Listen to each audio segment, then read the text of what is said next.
Әйгілі галактика сақшылары Астанаға келуі мүмкін еді. Иә, дұрыс естідіңіз.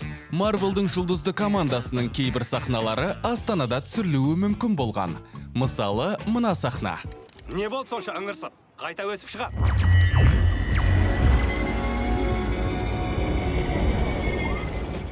Бұл туралы Тимур Бекмамбетов 2018 жылы Ләйла Сұлтанқызына берген сұхбатында мәлімдеген еді.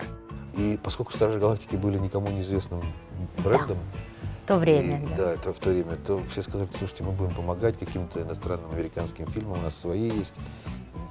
Давайте мы не будем этим заниматься. Астана билігі сенбеген галактика сақшылары Марвел кино әлемінің сәтті әрі сапалы шыққан жобасына айналды.